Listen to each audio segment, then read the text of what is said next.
오늘 본문에 있는 말씀은 예수님께서 시험 받으시는 광경을 여러분들이 읽으셨습니다. 인생을 살아가던 가운데 있어서 시련과 시험, 유혹과 외로움, 여러 가지 겪지 않고 산다는 것은 인생을 모른다는 결론이 될 것입니다. 사람은 날 때부터 울면서 태어났고 죽을 때 울면서 간다고 합니다. 그것을 보면 인생이 태어날 때부터 죽을 때까지 많은 고통과 시련, 여러 가지 어려운 가운데 살다가 가는 것이 인생이다. 인간을 물질적으로 본다면 얼마나 비참한가. 생물학자가 재미있는 연구 발표를 해놓은 게 있습니다. 몸무게가 70kg의 사람이면 그 물질로 환산한다면 그 값은 겨우 $2 98전밖에는 안 된답니다. 세장 하나를 겨우 청소할 석회와 못 한 개 정도 철분이 우리 몸 안에 있답니다. 찻잔 하나 정도 설탕이 있고 세숫비누 5개의 지방이 있고 성냥 몇 값을 만드는 인이 있고 기타 몇 가지의 싼 물질이 있다고 합니다. 이것들을 몽땅 약방에서 산다면 $2 98전이면 산다고 합니다. 만약 사람을 그러한 가치로 평가한다고 할 것 같으면 하나님의 창조물로서 굉장히 억울하죠. 인간의 발달을 한마디로 표현한다면 10대를 가리켜 배움이고 20대를 가리켜 이성이고 30대는 생활이고 40대는 자유고 50대는 여가고 60대는 생명이고 70대는 기다림이라고 할 수 있답니다. 우리 주변에, 아니 우리 교회에 영웅들을 들라고 하면은 강대상에서 설교하는 담임 목사도 아니고 음악을 지휘하는 지휘자도 영웅이 아니고 찬양을 하는 찬양대도 영웅이 아니고 주일학교 교사라고 영웅이라고 할 수 없고 휠체어를 타고 우리 교회 예배에 참석하는 분들을 우리는 영웅으로 모셔야 됩니다. 왜냐? 우리 성한 사람들은 택시, 버스, 자가용 가지고 교회에 오지만은 이 장애를 가진 분들은 교회 한번 오려면 엄청 큰 희생이 뒤따르게 됩니다. 만약 여러분이 안 믿으면 우리 교회 시각 장애인이 계신데 한번 오늘 예배 마치고 여러분들 집에 돌아가실 때 눈 감고 한번 가보세요. 아마 집에 도착하면 성한 데가 한 군데도 없을 거예요. 그러한 사람들이 주일날마다 교회 오는 것은 정말 우리들이 영웅으로 모셔야 되는 줄 믿으시기 바랍니다. 기독교 초등학교는 자폐 가진 아이들, 정신장애 가진 아이들, 신체적인 장애 가진 아이들을 통합 교육을 시킵니다. 돈도 많이 들고 힘드는데 그들은 하나님의 보내주신 천사들이기 때문에 우리는 함께 교육을 시켜야 됩니다.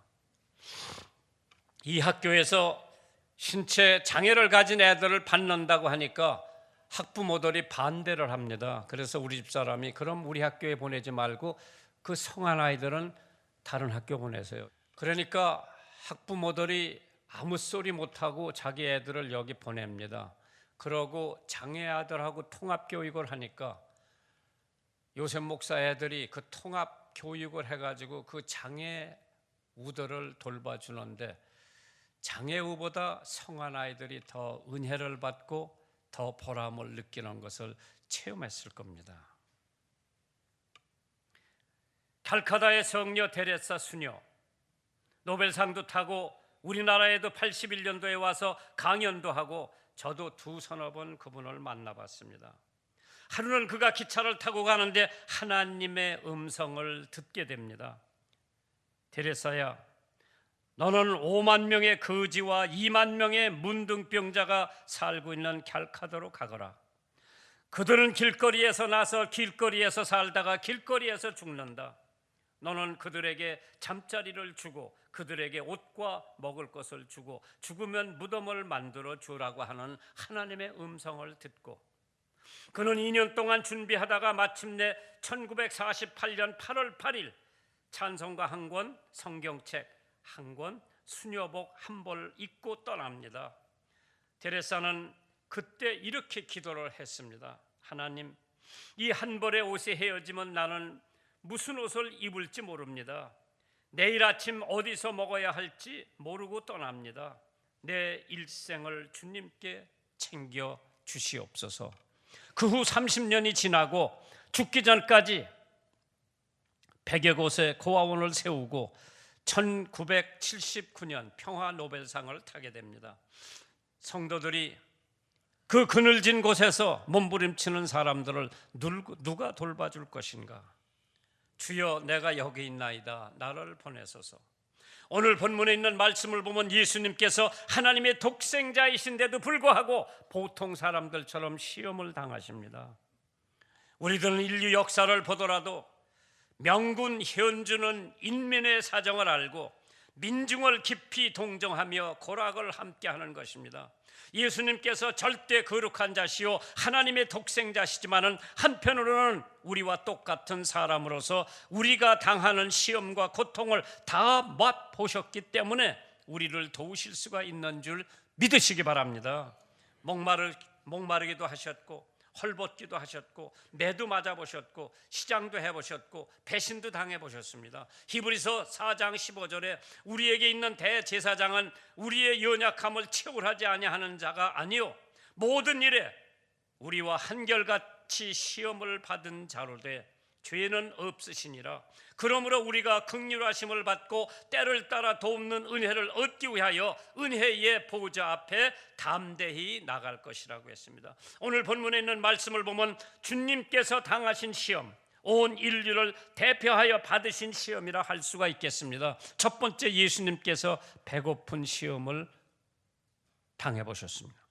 마태복음 4장 2절에 40일을 밤낮으로 금식하신 후에 줄이신지라 배고프신지라 시험하는 자가 예수께 나와 가로되 네가 만일 하나님의 아들이거든 명하여 이 돌을 떡덩이가 되게 하라 시험을 합니다.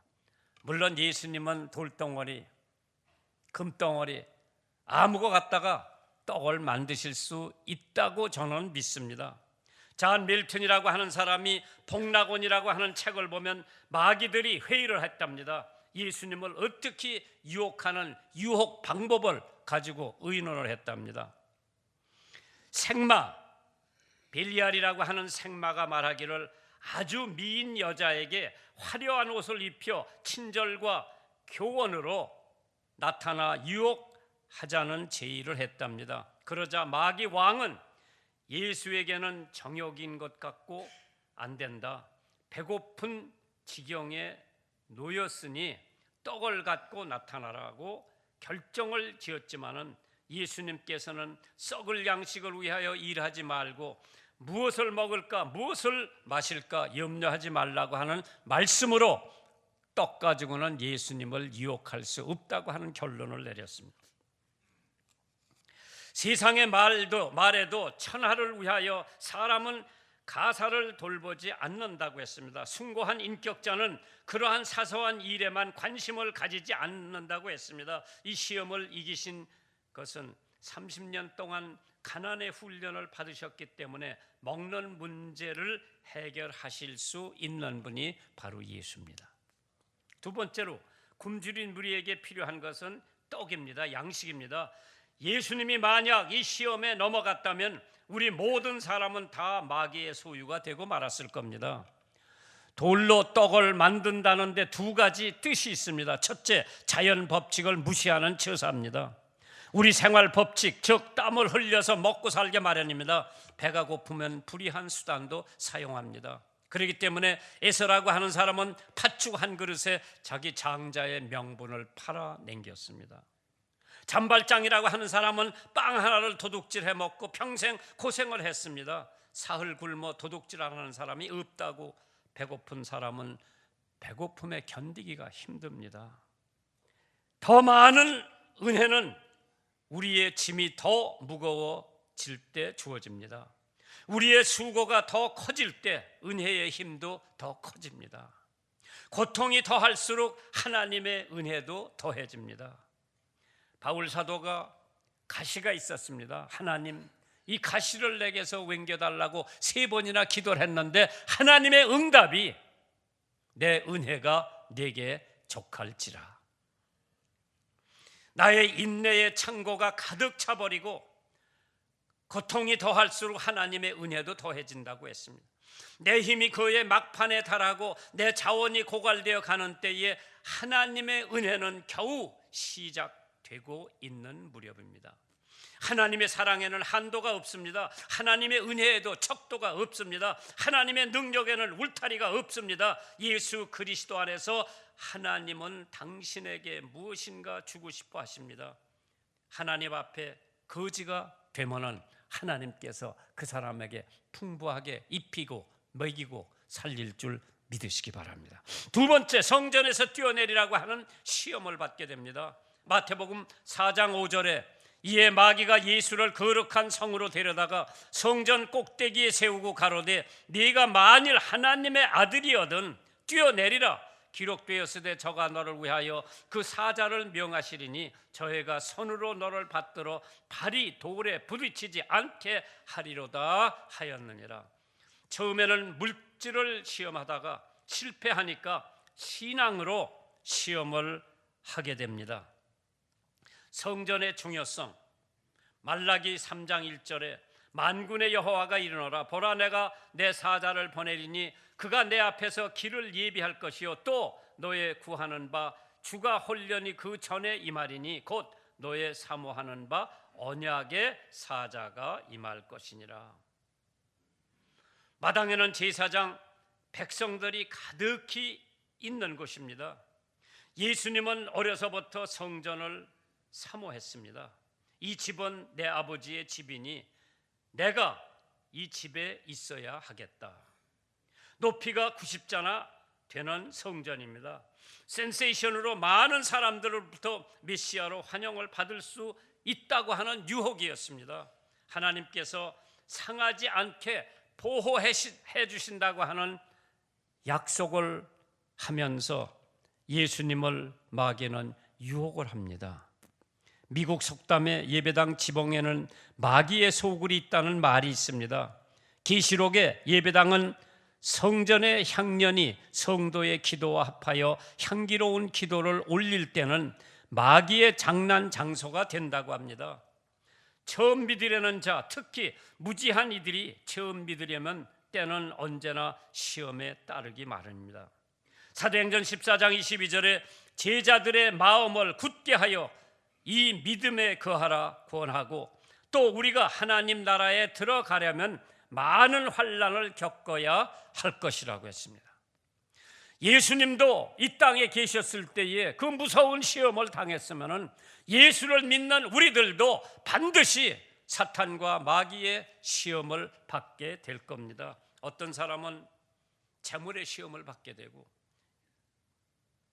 교만의 시험을 받게 되고 권력의 시험을 받게 됩니다. 영광의 시험, 높은 산에서 시험을 받게 됩니다. 마태복음 4장 8절에 마귀가 또 그를 데리고 지극히 높은 산으로 가서 천하 만국과 그 영광을 보여 가로되 만일 내게 엎드려 경배하면 이 모든 것을 내게 준다고 유혹을 합니다. 사실 어떤 면에서 이 세계 시스템 이거는 마귀에 속했다고 해도 과언이 아닙니다. 권세의 시대, 정치적 유혹입니다. 정치가 꼭 나쁜 것은 아닙니다. 다윗도 위대한 정치가였습니다. 하나님 마음에 합한 사람이라고 했습니다. 고레스는 바벨론을 멸하고 하나님 백성을 구원했으니 하나님의 뜻으로 정치에 하나님에게 칭찬받는 사람이 되었습니다. 예수님도 권세의 시험, 영광의 시험, 시장한 시험, 신앙의 시험도 이기셨습니다.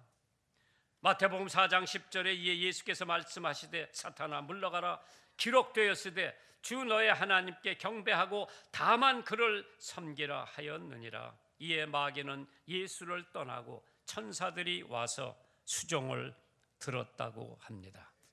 오늘 제가 여러분들 앞에 여러분들이 가장 받는 시험이 무언가 한번 생각해 보시라고 하면 무엇이라고 생각을 해 보시겠습니까? 유년기, 소년기, 청년기, 장년기, 노년기에 시험이 다 달라요. 3살 먹은 어린아이는 무슨 재물에 대한 유혹은 별로 없을 거예요. 걔는 엄마가 젖만 물리고 장난감만 하나 주면 그것을 전부요. 그 다음에 조금 크면 중학교, 고등학교 다니면은 성적을 잘 내야 된다고 하는 유혹이 생기는 거예요. 왜? 엄마가 1등 해라고 난리지. 공부 안 한다고 매일 난리지. 그래서 좋은 성적을 내기 위한 유혹, 그러기 때문에 칸닝구도 하죠. 그 다음에 이제 대학교 들어가면 직장 유혹이 있는 거예요. 갈 직장은 무수히 많은데 좋은 직장에 가려고, 월급만 주는 직장, 이름 있는 직장, 그래야 좋은 데로 장가갈 수도 있고, 그 유혹이라는 건, 그렇기 때문에 우리나라 직장이 없어서 대학생들이 졸업 맞고 노는 게 아니라 자기 가고 싶은 직장이 사람을 많이 안 뽑기 때문에 못 가는 거예요. 그렇기 때문에 계속 또 학교 연장하고 뭐 대학원도 들어가고, 그 다음에 장가가죠. 시집가죠. 아파트도 있어야 되고 자동차도 있어야 되고, 계속해서 우리에게 유혹이 따르게 마련이죠. 그러나 예수님께서는 그 모든 유혹, 권세의 유혹, 영광의 유혹, 배고픈 유혹, 신앙의 유혹도 다 이기셨습니다. 그렇기 때문에 사탄아 물러가라 기록되었으되 주 너 하나님께 경배하고 다만 그를 섬기라 하였느니라. 이에 마귀는 예수를 떠나고 천사들이 와서 수종을 들더라. 여러분 주변에 마귀가 떠나야 돼요. 그래야 하나님의 천사가 와서 여러분을 수종 들이 믿으시기 바랍니다. 왜? 내가 그 유혹에 머물러 있으면은 부자가 될 텐데, 좋은 직장을 얻을 텐데, 좋은 대학을 갈 텐데. 이태리의 시실리 섬이라고 하는 곳에 성 아가나라라고 하는 동정녀가 살고 있었습니다. 그 처녀는 너무도 우아하고 너무도 거룩해서 총독이 그를 데리고 살아보려고 사람을 보내어 중매를 서게 합니다. 그런데 그 중매쟁이가 중매를 서기커녕 단단한 예수병이 전염되어 돌아오지를 않더랍니다. 이에 총독이 화가 나서 아가나를 잡아오게 했습니다. 그 아름다운 미모, 지성미가 흐르는 눈동자, 온유가 담긴 몸매에서 아가나는 그윽한 연민, 아그나 그 여자에게 그윽한 연민을 느끼게 됩니다. 황제가 물어봅니다. 어찌해서 그대는 귀족의 아내가 되기를 거절하고 사형수의 종이 되고자 하는가? 총독의 질문에 아가나는 엷은 웃음을 지으면서 이렇게 대답을 합니다. 그분은 나를 위해 정직한 죽음을 죽으셨습니다. 그분의 발을 씻는 종이라도 사는 것이 비도를 밥 먹듯 하는 귀족의 아내보다 훨씬 값이 있기 때문입니다. 대답을 하고 그녀는 사실상 총독의 유혹을 물리치고 황제의 유혹도 물리칠 수가 있었던 것은 그 마음속 깊은 곳에 예수라고 하는 분이 자리 잡고 있기 때문에 모든 사탄의 유혹을 물리칠 수가 있었습니다. 잘 들어보세요. 이 성경이 가까우면 가까울수록 죄는 떠나게 돼 있어요. 이 성경이 멀어지면 멀어질수록 죄는 들어오게 돼 있습니다. 그래서 여러분들이 이 하나님의 말씀 성경을 얼마나 가깝게 모시고 있느냐, 그 말씀을, 그러면 마귀는 떠나게 됩니다. 예수님이 마귀의 모든 유혹을 물리칠 수 있는 것은 하나님의 말씀입니다. 사람이 떡으로만 살 것이 아니라 하나님 입에서 나오는 말씀으로 산다고 했습니다. 그래서 이 말씀이 가까우면 가까울수록 죄는 떠나고 말씀이 멀면 멀수록 죄가 들어오는 법입니다. 그래서 여러분들은 짬이 나면은 말씀을 늘 상고하세요. 그러면 죄와 마귀의 유혹은 떠나게 되지만은 이 말씀이 멀어지면 멀어질수록 온갖 마귀, 사탄 유혹이 다 여러분을 침범하게 될 겁니다. 그래서 저는 성경 올해 또 한번 띄워보기로 구약을 읽기 시작했습니다. 내가 신학교 때 배웠던 그 모든 숫자나 모든 이름들이 지금 아른아른하더라고. 그 이름이 뭐더라? 몇 살 때 죽었다고 그러더라? 아브라함이 몇 살 때 재혼을 했다고 그러더라? 누구하고 재혼을 했다고 그러더라? 사라는 이미 죽었는데 누구하고 재혼을 했다고 그러는데 그 이름이 같더라. 몇 살에 결혼을 했다고 그러더라? 알아 몰라? 읽어봐야 돼요. 새로 읽으니까 참 새로운 감이 있는 거예요. 그래서 하나님의 말씀이 가까우면 가까울수록 나이 많은 목사도 하나님 안에서 모든 유혹을 물리칠 수가 있구나. 마귀의 시험을 물리칠 수나 있겠구나. 참 사람은 살다가 보면 온갖 유혹을 다 받게 되는 거예요. 무슨 유혹이냐? 주차하지 말아야 할 때 내가 유혹을 받고 거기다 주차를 한 거예요. 빨간 신호등을 정지를 해야 되는데 새벽기도 오는 사람 없으니까 그냥 빨간 신호등 보고 간 거예요. 이러한 생활의 유혹이 말할 수 없이 오는 거예요. 그거를 어떻게 막느냐? 예수님이 가까우면 마귀는 떠나고 예수님이 멀어지면 마귀는 더 가깝게 오는 거예요. 앞으로 모든 시험을 이길 수 있는 여러분들 되시기를 주님의 이름으로 축원합니다.